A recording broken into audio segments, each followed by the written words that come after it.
Hello, my name's Marshall. I'm a self-advocate. We have made this video to tell you a story. We want to tell you why this funding is so important and the difference independent advocacy makes and will continue to make with the right support. Could you tell us a little bit about how you watch out for people who might be struggling? I've always been told I've got a good eye for making sure people that don't use communication are okay. I'm always watching all of the time, whether I'm working or not. Mm. I'm always observing everything. I suppose because we've got a disability and we're on the same level as them in some respects, we understand that, like, I don't know, somebody who hasn't got one might think, oh, that person's okay, even though they probably aren't. And we, like Kerry was saying, we can just spot that something's up and we can let people know. So one of our friends had some issues and very quiet, and he used to laugh and joke and make jokes about Kerry when she down the pub or something, little jokes, but they weren't there, and he was just kind of lifeless. And since obviously we've been good friends with him and spotted things, we've kind of nudged other people to give him a hand and help him before crisis happened.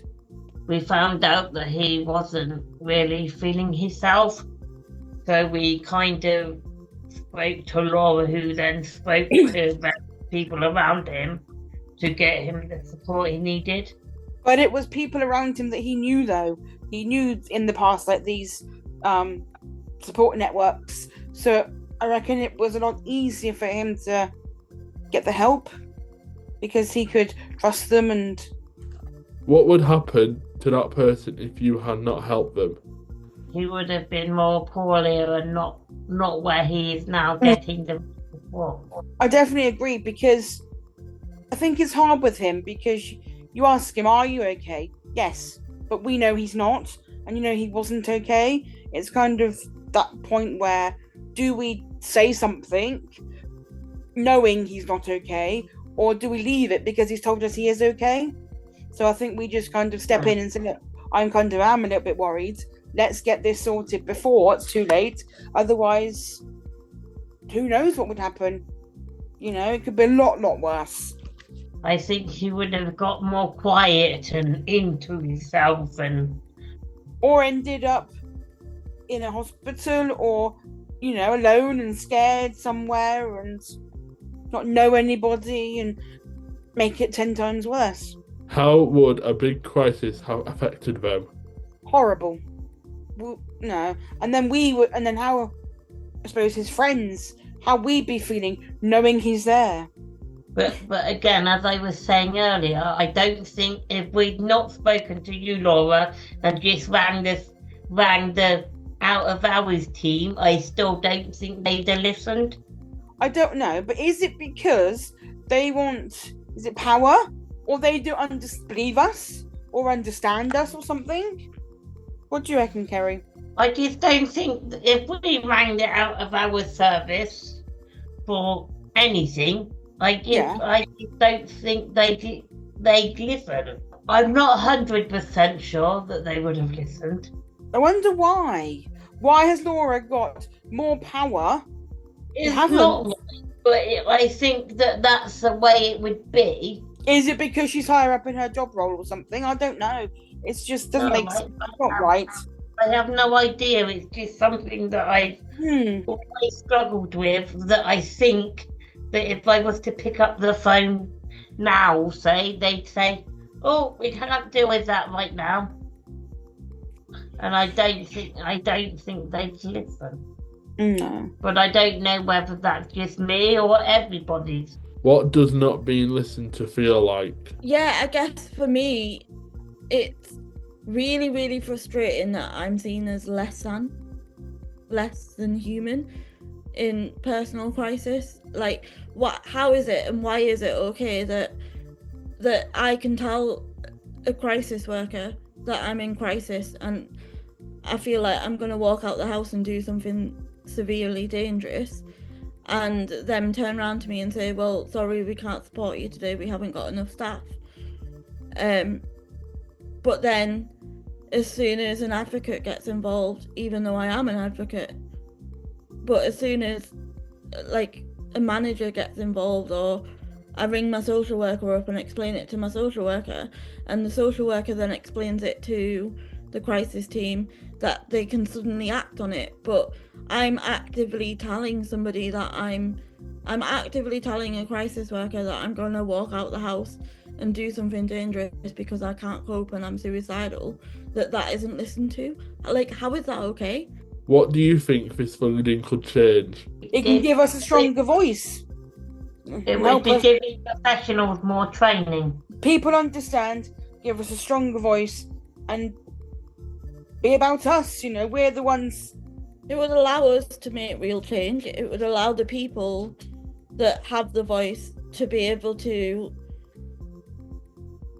make real change and action the things that mean things to individuals with these disabilities and conditions, rather than it coming from someone that is, say, just an admin or an assistant or a manager that hasn't been through.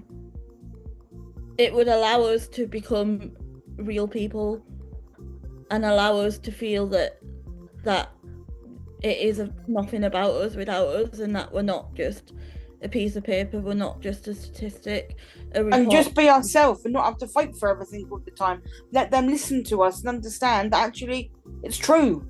You know, we're the ones that know all it. Let us just... We are human. We definitely. And that we matter just as much as any other person matters in the world. We do have a life, and we do have a life that we want to live and not what professionals want us to live.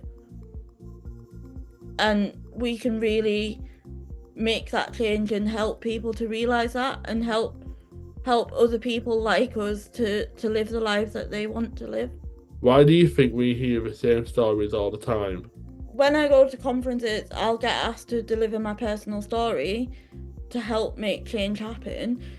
But more often than not, I get told that I'm an inspiration, and then it doesn't feel like it goes any further than, oh, you were so brave to deliver that story, or you were such an inspiration, you've inspired me to make change in my setting.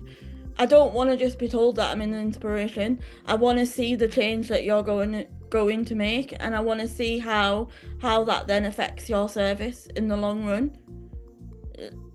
And if it is just tokenistic, and that I'm going to these conferences and delivering that story time and time and time again, then why are we doing that if it isn't enacting the change that it needs to make? What do you want to ask the government to do today so that it's a change? Give us the money now so we can stop crisis now and for the future. Give us the opportunity to make the real change. Give the real people that are going through these disabilities to make the change that we want to see, and not the change that the government want to see. But believe in us. It needs to happen now before it's too late. Time and time again, we're seeing too many people in crisis. We're seeing too many people going downhill when things could have been put in place to stop that happening before it happens. And I really believe that with this funding, what we would do as self-advocates and what self-advocacy organisations would do would put less stress on already overstretched services. It would allow social workers to deal with the real crises and allow us to deal with the crises that could be managed from a self-advocacy point of view, to free up professionals to deal with crises that we might not be able to deal with. And let us have a voice and be heard. We should be at the centre of it, definitely. We are the ones, we have the voice.